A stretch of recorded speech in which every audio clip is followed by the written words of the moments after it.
अमृत महोत्सव है। इस अवसर पर मैं इस राष्ट्र की ओर से भूतपूर्व सैनिक हमारे बीच हैं, सम्माननीय गौरी सर, अनिल मिश्रा सर से अनुरोध करूंगा कि उनको मंच पर लाएं और सर के लिए जोरदार तालियां। सैनिक भारत माता की आन शान की रक्षा करने वाले होते हैं। जब हम घरों में सो रहे होते हैं तो हिमालय की वादियों में, ठंड में, गर्मी में, सर्दी में, तूफानों में खड़े होकर इस देश की रक्षा के लिए खड़े रहते हैं। यदि शायद सैनिक बॉर्डर पर नहीं होते तो हम चैन की नींद नहीं सो पाते, क्योंकि दुश्मन की सेना कभी भी हिंदुस्तान पर कब्जा करने के लिए आ सकती है। 1971 का एक युद्ध आप लोगों ने देखा था बॉर्डर फिल्म में। उस समय को याद करो, अगर आप लोगों ने जिन्होंने युद्ध को देखा था, आपको यह एहसास हो रहा होगा कि जब सैनिक वहां से आए थे, जब भारत के ऊपर अटैक हो गया था, तो भारत सरकार ने भी ये कहा था सैनिक कुछ समय के लिए पीछे हट जाए, क्योंकि स्थिति बहुत खतरनाक स्थिति थी। लगभग पाकिस्तान से एक भारी सैन्य दल था, हमारा सैन्य दल बहुत छोटा था। एक प्रकार से ये था कि अगर हमारे सैनिक अटैक करते हैं तो आत्महत्या जैसा प्रश्न था, लेकिन भारत के सैनिकों ने पीछे हटना बिल्कुल भी कबूल नहीं किया। बॉर्डर फिल्म में आपने एग्जाम्पल में देखा, युद्ध लड़ते रहे, भले ही बहुत सारे सैनिक शहीद हो गए और सुबह सुबह में हमने युद्ध जीत लिया था। तो वो होते हैं इस देश के सैनिक, इनके दम पर हम चैन की नींद अपने घरों में सोते हैं। और उन्हीं सैनिकों में से हमारे बीच हैं गौरी सर। आज इस मंच पर हम उनका स्वागत करते हैं।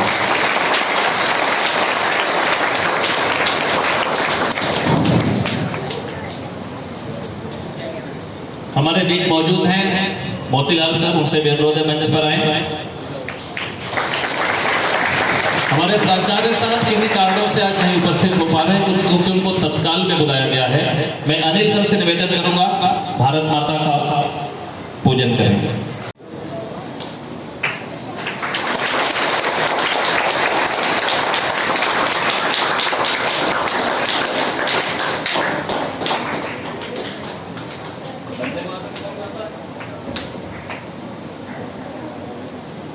सभी विद्यार्थी अपनी जगह पर खड़े हो जाएंगे, क्योंकि वंदे मातरम का गायन होगा।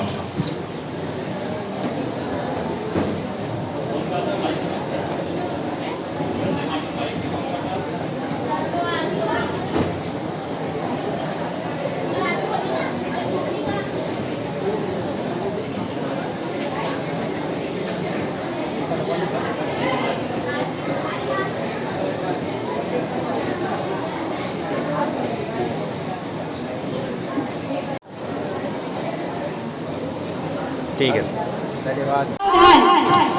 विश्राम, सावधान। एक साथ राष्ट्रगीत शुरू करें।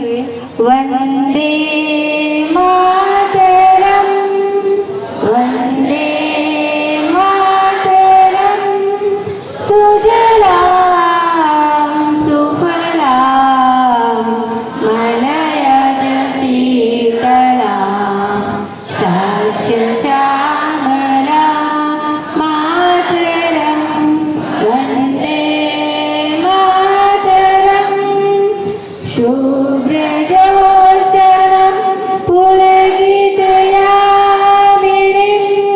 फुल्लकुसुमितद्रुमदलशोभिनीं सुभाषिणीं सुमधुरभाषिणीं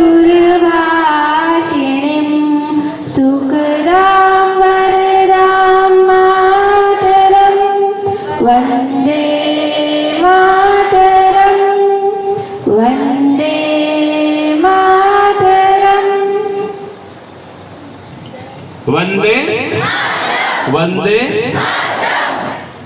बैठ जाए सभी लोग। बात हमेशा शांत रहा जाता है, क्योंकि उसके बाद कुछ न कुछ अच्छे पलों की शुरुआत होने वाली है। चूंकि हम आज़ादी का अमृत महोत्सव मना रहे हैं, आज़ादी के 75 वर्ष पूर्ण हो गए हैं और हमारे पास भूतपूर्व सैनिक सम्माननीय गौरी सर मौजूद हैं। मैं अनिल मिश्रा सर से निवेदन करूंगा कि उन्हें माला पहनाकर स्वागत करें और श्रीफल भेजकर सम्मान करें। सोलंकी सर भी श्रीफल भेंट करके सम्मान करेंगे।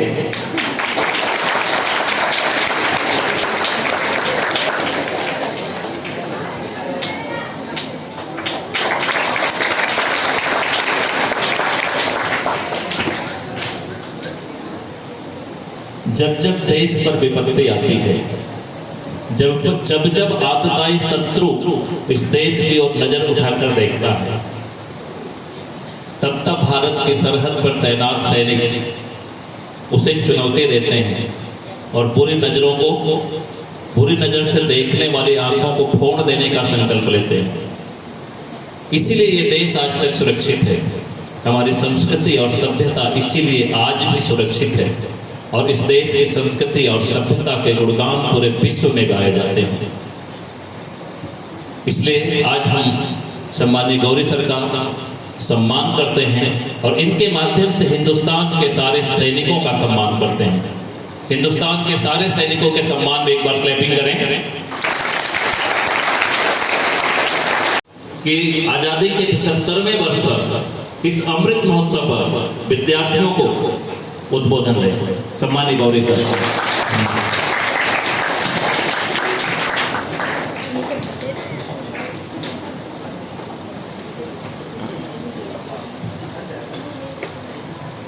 भारत माता की, भारत माता की जय जवान, जय जवान।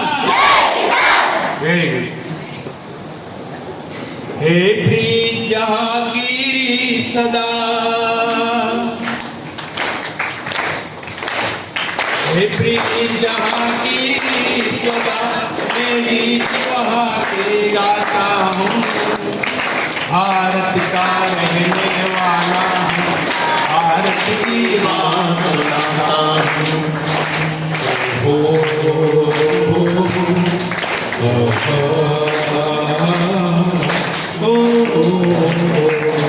हे प्रिय जहांगीरी सदा।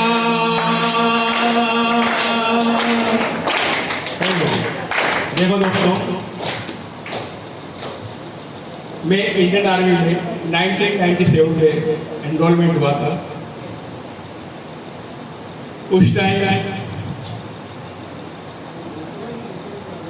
पाकिस्तान से बांग्लादेश आजाद हुआ था और 1990 में मैंने कारगिल युद्ध लड़ा था।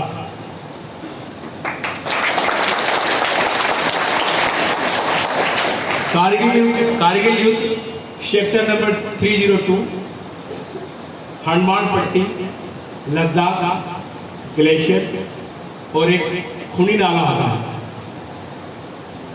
वैसे ही आपको मालूम होगा खूनी नाला नाम से ही आपको साबित हो रहा है। उसके बाद हम लोगों ने कारगिल एक छोटा सा टापू है, छोटा सा गांव है। सर्दी और बर्फ के कारण हम लोगों ने वहाँ से डिप्लाई कर लिया था। डिप्लाई मतलब हम लोग वो इलाका छोड़ के आ चुके थे।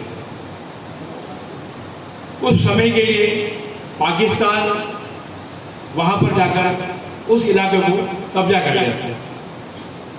इंफॉर्मेशन हम लोगों को मिली दिल्ली हेडक्वार्टर से कि पाकिस्तान ने अपने इलाके में घुसपैठ करके और अपनी सरहद में नापाक कदम रख दिए। तो फिर क्या था, ड्यू हेडक्वार्टर से हम लोगों को नोटिस आया और तत्काल इमरजेंसी रात में हम लोग धावा बोल दिया।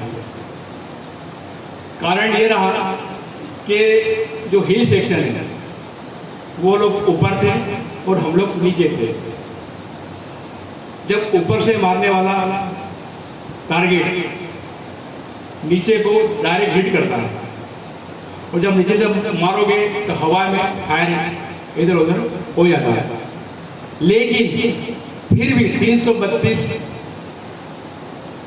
जवान अपने शहीद हुए और 527 पाकिस्तान के मारे गए। ये तकरीबन 28 दिन तक युद्ध चला और एक समय ऐसा आ गया कि उन लोगों ने हमारे सामने हथियार डाल दिए। 4 ऑफिसर्स, 3 जेशोस, 222 जवान उनके शहीद हो गए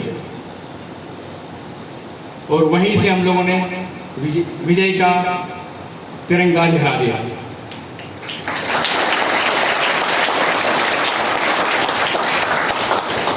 देखो, जिंदगी में कुछ पाने के लिए तो कुछ खोना पड़ा, ये तो जिंदगी कुछ बोलती है। अदरवाइज आप कुछ खोगे नहीं तो पाओगे नहीं। तो आज का दिन जो हम लोग आज़ादी का महान आज़ादी का अमृत उत्सव मना रहे हैं, ये कोई मामूली बात नहीं। हमसे पहले न जाने कितने लोग इस आज़ादी को लड़ते लड़ते शहीद हो गए। आज ये कल या 1 घंटे या 2 घंटे बाद हमको आज़ादी नहीं मिली। और मैं सभी को ये मोटिवेशन करना चाहता हूँ, खासकर मेरे जो सिक्योरिटी के विषय के हैं, कि जिंदगी जीना हो तो शेर की तरह। वैसे इस दुनिया में कीचड़ तो बहुत है। जिंदगी जीना हो तो शेर की तरह। इस दुनिया में कीचड़ तो बहुत है।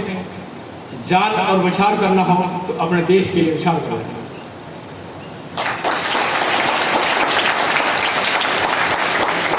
खासकर मैं अपनी नई युवा पीढ़ी को संदेश देना चाहता हूं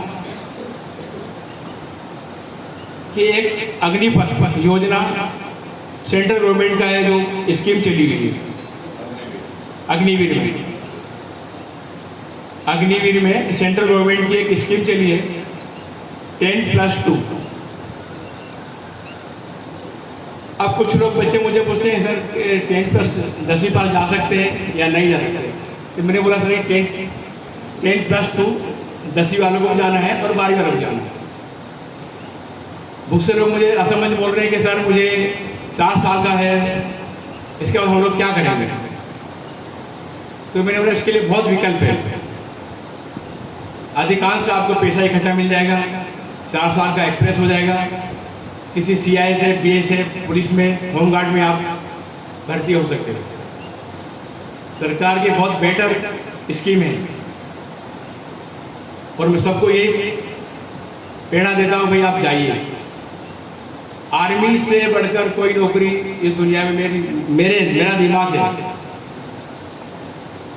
बाकी नौकरी को मैं नहीं समझता हूँ। जिसने देश की सेवा करी वो सर्वोत्तम है। लेकिन बशर्त ये है कि आप में टैलेंट और एक जज्बा और एक जोश होना चाहिए। जज्बा और जोश जब तक आपके दिमाग और दिल में नहीं आएगा तो इम्पॉसिबल है। जैसे जब यहाँ आप सोते हो तो हम लोग जागते हैं वहाँ बॉर्डर पर। वैसे कहना तो नहीं चाहिए, लेकिन फिर भी कुछ पॉलिटिक्स पार्टी आ जाती है, उसके माध्यम से हम लोग कुछ कर नहीं पाते हैं।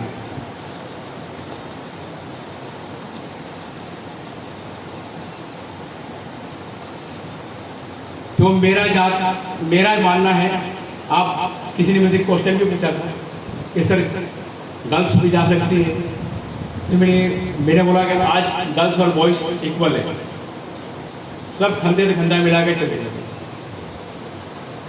गर्ल्स हमारे यहाँ एयरफोर्स में पायलट है, आर्मी मेडिकल फोर्स में लेफ्टिनेंट कर्नल MC के MBBS है। ऐसा कुछ नहीं है, सबके लिए। लेकिन तीनों सेना का एक ही कर्तव्य है, अपने देश की रक्षा करना। और रक्षा से बढ़कर इस दुनिया में और कोई काम नहीं। एक बार जोर से जय हिंद, भारत माता की जय जवान, जय जवान।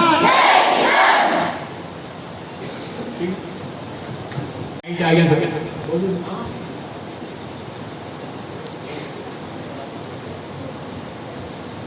तो जो नई पीढ़ी है,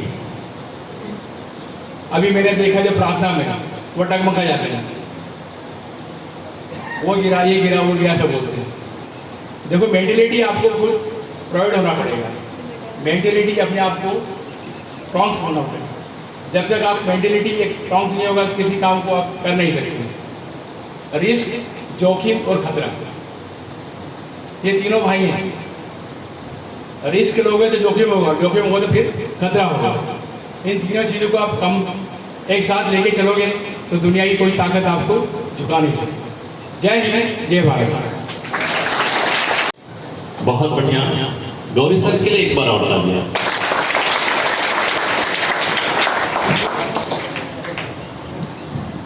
आज आप लोगों को कुछ नया ही देखने और सीखने को मिल रहा है। अभी तक हमने बहुत सी बातें की, बहुत सारी संस्कृति, बहुत सभ्यताएं, तिरंगा, बहुत सारी चीजों पर हमारे यहाँ कार्यक्रम चल रहे थे, हम सीख रहे थे। आज आपने उस व्यक्तित्व से मिला जिसने कारगिल का युद्ध लड़ा।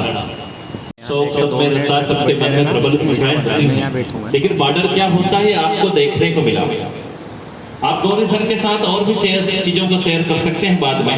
परिस्थितियां थी, बहुत विकट परिस्थितियां थी, बहुत ही ठंडा क्षेत्र था और उस समय जब युद्ध चल रहा था उस टाइम भी बर्फ थी।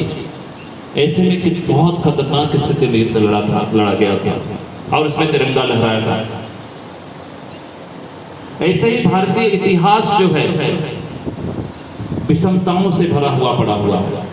आजादी का अमृत महोत्सव 75वां अमृत महोत्सव हम मना रहे हैं, लेकिन इस आजादी को प्राप्त करने के लिए कितनों ने बलिदान दिया, ये सोचने का विषय है। चंद्रशेखर आजाद, भगत सिंह, अशफाक उल्लाह खां, कितने ना जाने कितने नाम हैं, कितने नाम हैं। महात्मा गांधी ने आंदोलन चलाया, पूरा इतिहास भरा पड़ा हुआ है। लेकिन इतिहास यही नहीं है, इतिहास में बहुत सारी चीजें जो आ नहीं पाई हैं वो भी सब विद्यार्थियों को पता होना चाहिए। हम जिस क्षेत्र में रहते हैं, निमाड़ में रहते हैं, पश्चिमी निमाड़ में रहते हैं, हमें ये भी मालूम होना चाहिए कि हमारे यहाँ से क्रांतिकारियों का कितना योगदान हुआ। आप लोग जानते हैं हमारे बड़वानी क्षेत्र से भी क्रांतिकारियों का योगदान रहा। कोई विद्यार्थी बता पाएगा? जानते हैं आप लोग, लेकिन उसको बता नहीं पाते। भीमा नायक का नाम सुना होगा। आपके कॉलेज का नाम है शहीद भीमा नायक शासकीय स्नातकोत्तर महाविद्यालय बड़वानी, और यही है भीमा नायक की गढ़ी, यहाँ से 10 किलोमीटर दूर ढाबा बावड़ी गांव में। भीमा नायक भी स्वतंत्रता संग्राम सेनानी था। इन्होंने अंग्रेजों को उस रास्ते से गुजरने नहीं दिया। और अम्बापानी में एक युद्ध हुआ था। अम्बापानी यहाँ से एक गांव है जिसमें भीमा नायक ने 2000 आदिवासी सैनिकों के साथ युद्ध लड़ा था और अंग्रेजों को शिकस्त दी थी। ऐसा भीमा नायक हम सबके बीच में पैदा हुआ, लेकिन इतिहास के पन्नों में दफन है। वो खुलकर इतिहास के पन्नों में नहीं आ पाया। पाठ्य पुस्तकों में आपने भीमा नायक को नहीं पढ़ा। ऐसे एक हुए हमारे बीच से कंडिया मामा, पंधाना के रहने वाले थे। खंडवा के पास पंधाना है। इन्होंने तात्या टोपे क्षेत्र में आए थे। तात्या टोपे का नाम सुना होगा इतिहास में आप लोगों ने। उनसे गुरिल्ला पद्धति से युद्ध करना सीखा।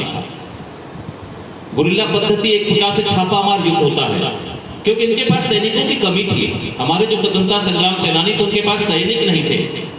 100, 200, 500, 1000 सैनिकों के साथ युद्ध लड़ना है और उनके पास तोप, तलवारें, बंदूक, गोला बारूद सब कुछ होता था, और हमारे पास क्या होता था? तीर कमान। तीर कमान से हमें युद्ध लड़ना पड़ता था। फालियां होती थी, दरातें होती थी, पत्थर होते थे। इससे गोला बारूद, तो बंदूकों का सामना करना कितना मुश्किल होता है। तो इस क्षेत्र में जब तात्या टोपे आए थे आजादी का संग्राम को लेकर, स्वतंत्रता संग्राम को लेकर, तो उनसे उन्होंने सीखा था कि गुरिल्ला पद्धति से युद्ध कैसे किया जाता है। और जब तात्या टोपे इस क्षेत्र से गुजर रहे थे 1857 के स्वतंत्रता संग्राम की तैयारी करने के लिए, तो बड़वानी में भी रुके थे। भीमा नायक के साथ रहे थे। स्वतंत्रता संग्राम में जनजातियों को सम्मिलित करने के लिए उनसे आह्वान किया था कि जब एक साथ स्वतंत्रता संग्राम पूरे देश में होगा तो यहाँ से जनजातीय स्वर भी उठना चाहिए और उसी मजबूती के साथ उठना चाहिए जिससे दूसरे क्षेत्रों में उठता है, ताकि अंग्रेजों को हम भारत से विदा कर सके। उस तात्या टोपे को यहां से नर्मदा नदी पार करवाया था भीमा नायक ने, जो हमारे बीच थे। इसी बीच हमारे बीच थे एक और जन योद्धा रेंगा कोरकू। मैं नाम इसलिए बता रहा हूं क्योंकि आपके लिए बहुत महत्वपूर्ण है, जो इतिहास के पन्नों में नहीं ढूंढ पाएंगे आप लोग। रेंगा कोरकू एक थे जिनका जन्म हरसूद के सोनखेड़ी में हुआ था। हरसूद जानते हैं ना, खंडवा के पास है, वहां पर उनका जन्म हुआ था। इन्होंने टंटिया मामा के साथ अंग्रेजों के साथ संघर्ष किया, रेंगा कोरकू। और एक थे बिरजू नायक, साबरदा मटली, अपने पास में गांव में, कुछ विद्यार्थी हो भी सकते हैं, साबरदा मटली, वहां से थे बिरजू नायक। और इनकी कर्मभूमि थी सिंधे घाटी, यहीं पर 1857 में भीमा नायक तात्या टोपे का सहयोग किया था इन्होंने। और एक मांडी हवेली होती थी, नाम सुना है आप लोगों ने। बिरजू नायक ये सब लोग बैठकर वहां पर ये प्लान बनाते थे कि अंग्रेजों से कैसे लोहा लिया जाएगा। ये हमारे निर्माण क्षेत्र में होता था। इतिहास के पन्नों में आप इनको नहीं पाएंगे, इन्हें इतिहास में दूर कर दिया गया है। एक था मोवासिया नायक। मोवासिया नायक सिंधवा घाट क्षेत्र, जो है सिंधवा घाट क्षेत्र, वहां पर अंग्रेजों से लोहा लेने का काम किया था इन्होंने। और इसी के साथ में और आगे बढ़ता हूं, ओम नायक। ओम नायक भी थे जो पंसावल की लड़ाई में संघर्ष किया था और 24 अगस्त 1857 को शहीद हो गए थे। ऐसे थे रंजोबा। रंजोबा भी भीमा नायक की तरह, इनका भी एक सैनिक दल था। इन्होंने दतवाड़ा की लूट में शामिल हुए थे। अंग्रेजों के खजाने लूट लेते थे हमारे लोग। लोगों ने इनको लुटेरे का नाम ले दिया था, लेकिन ये लुटेरे नहीं थे।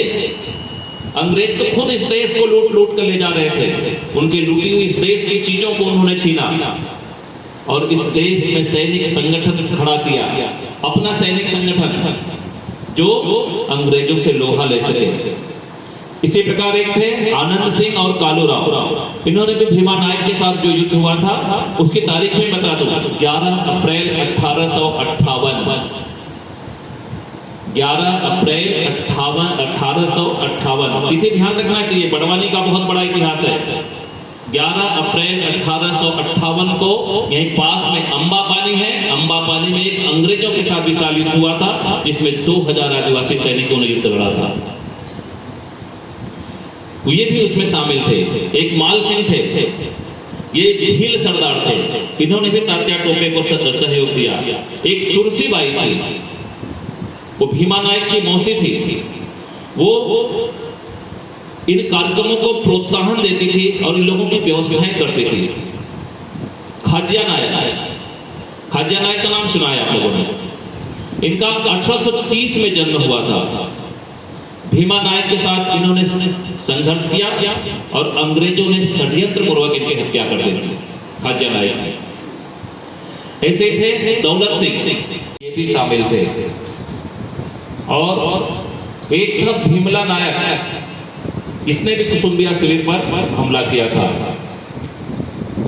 कुसुम्बिया नामक एक ऐसा स्थान था जहां पर अंग्रेजों का प्रशिक्षण शिविर चल रहा था कि भारतीयों के साथ कैसे निपटा जाएगा, या भारत में ये लोग जो सिर ऊंचा कर रहे हैं उन्हें हम कैसे निपटाएंगे। उस शिविर पर इन लोगों ने, हमारे क्रांतिकारियों ने हमला किया था और शिविर को समाप्त किया था। कुछ लोग शहीद भी हुए। तो इस देश की आजादी में केवल उन लोगों का ही योगदान नहीं है जो इतिहास के पन्नों में है। हो सकता है उनका बड़ा योगदान है, जरूर उनका बड़ा योगदान है, लेकिन उस योगदान के में निचले स्तर पर हर जगह से, हर क्षेत्र से, पूरे देश के गांव-गांव से क्रांति की लहर उठी थी। और उस क्रांति की लहर ने अंग्रेजों को मजबूर कर दिया था। ऐसी क्रांति 1857 की स्वतंत्रता संग्राम क्रांति कानपुर में शुरू हुई। कानपुर के नाना साहब, नाम सुना होगा आप लोगों ने, नाना साहब, जिनकी मुंह बोली बहन कौन थी? लक्ष्मीबाई। मैं एक छोटी सी घटना बताता हूं, शायद आपके पाठ्यक्रम में भी हो। नाना साहब ने क्रांति की शुरुआत की। उस क्रांति को समाप्त करने के लिए अंग्रेजों ने बहुत बड़े कदम उठाए। नाना साहब को कानपुर छोड़ना पड़ा उनका महल था बिठूर में, कानपुर से कुछ दूरी पर। बिठूर से उस महल को छोड़कर वो चले गए कि फिर से क्रांति की शुरुआत की जाएगी। उसमें उनकी एक बेटी थी, मैना, नाम सुना होगा आप लोगों ने। उसने उस महल को छोड़ने से इनकार कर दिया। जब सारे सैनिक और उनके रिश्तेदार जा रहे थे तो उसने उस महल को छोड़ने से इनकार कर दिया। क्यों? उसका कहना था ये महल मेरा है, ये देश मेरा है, ये संस्कृति मेरी है, ये सभ्यता मेरा है, मेरा कानपुर है, मेरा बिठूर है, मैं इसे छोड़कर नहीं जाऊंगी। नाना साहब अंग्रेजों के सबसे बड़े दुश्मन बन चुके थे और उनको ढूंढना बहुत मुश्किल हो गया था।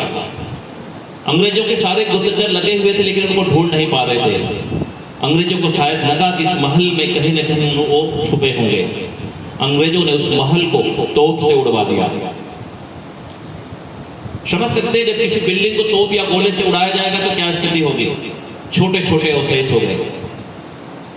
लेकिन उस महल में छिपी हुई थी, उस महल के अंदर थी मैना।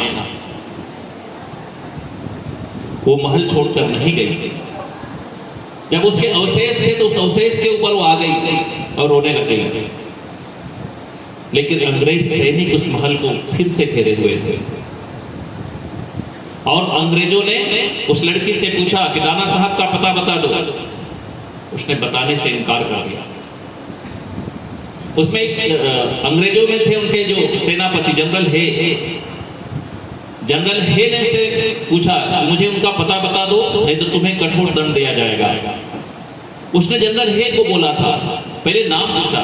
उसने बोला जनरल हे को, आप मुझे जानते हैं, मैं नाना साहब की पुत्री हूं और आपकी पुत्री मैरी की सहेली है और आपकी पुत्री भी मेरे घर आती जाती थी।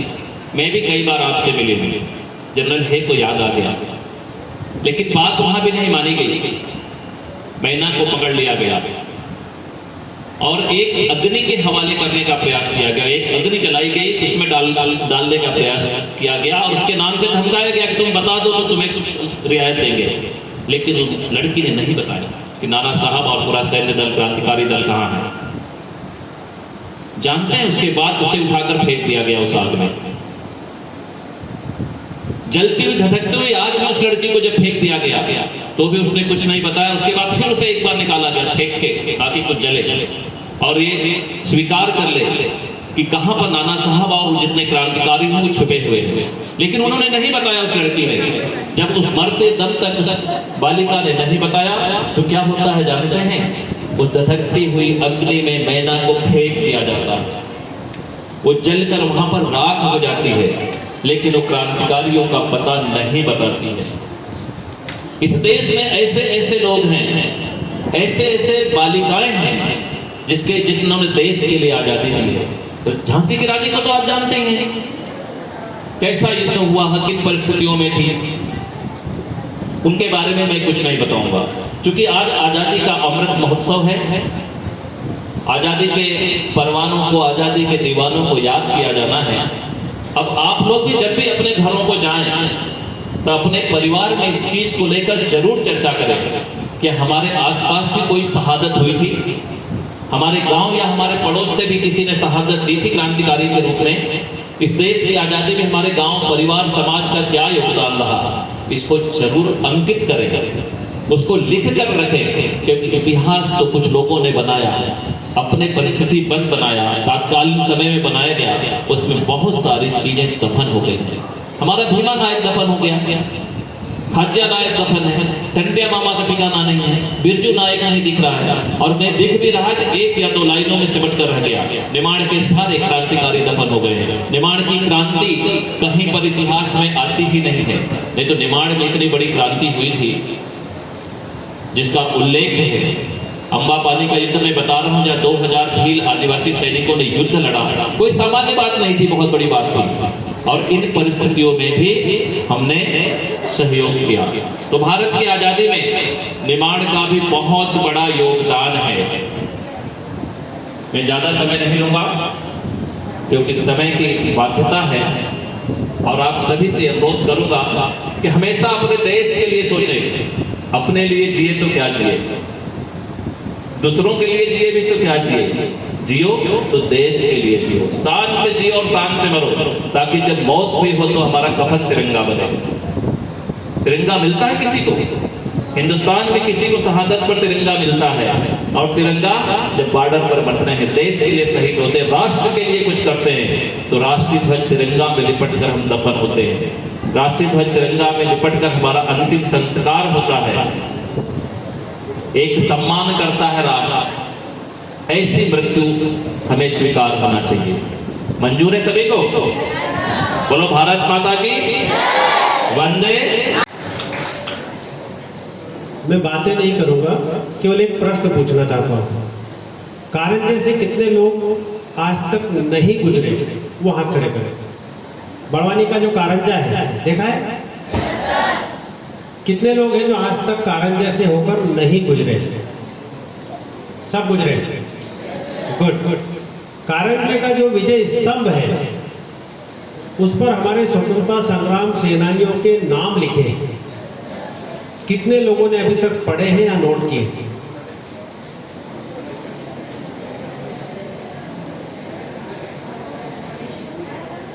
अगले 24 घंटे का तुम्हारा होमवर्क है ये। यहाँ से जाते वक्त या कल स्कूल आते वक्त याद करके उन नामों को पढ़ें और नोट करें। हम आसपास देख ही नहीं रहे हैं, जिनके कारण हम स्वतंत्रता पूर्वक घूम रहे हैं, वो कहीं नामों के रूप में दर्ज है। उन्होंने अपनी पूरी जिंदगी खपा दी ताकि आप आराम से स्वतंत्र होकर घूम सके। ठीक है, अगली मुलाकात अपनी जब भी होगी याद करना, मैं पूछूंगा जरूर कि उस विजय स्तंभ पर कितने नाम हैं और कौन कौन से नाम हैं। ठीक।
बोलो भारत माता की, भारत माता की, भारत माता की।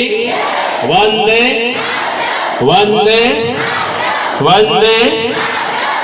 ठीक है, अपनी जगह पर बैठ सकते। भारत माता को एक माता के रूप में प्रदर्शित किया गया है और इसमें भारत की संस्कृति, सभ्यता और उसका वर्णन है। इसे जरूर सुनिएगा, क्योंकि इस देश में भारत को एक माता का स्वरूप दिया गया है।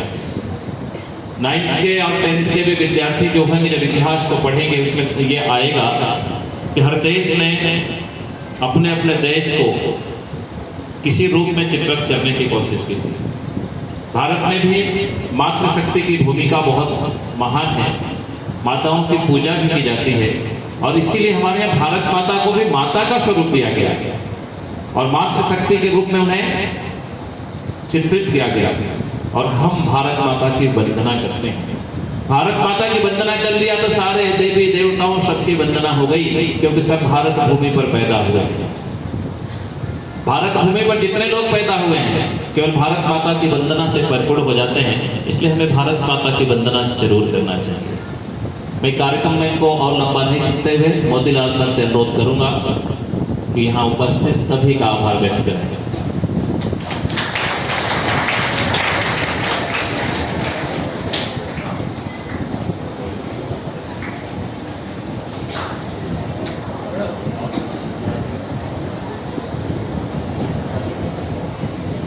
आज़ादी का अमृत महोत्सव के इस अवसर पर उपस्थित हमारे बीच रिटायर्ड भूतपूर्व सैनिक श्री गौरी सर और उनके साथ में Shri Anil Mishra sir, Ramsai Yadav sir, Jagdish Solanki sir, Dawar madam, Pankaj Kumar sir और गुप्ता सर, बड़ोले सर और साथ ही बच्चों, आप सभी लोगों का विद्यालय परिवार की ओर से मैं आप सबका आभार व्यक्त करता हूं। धन्यवाद। वंदे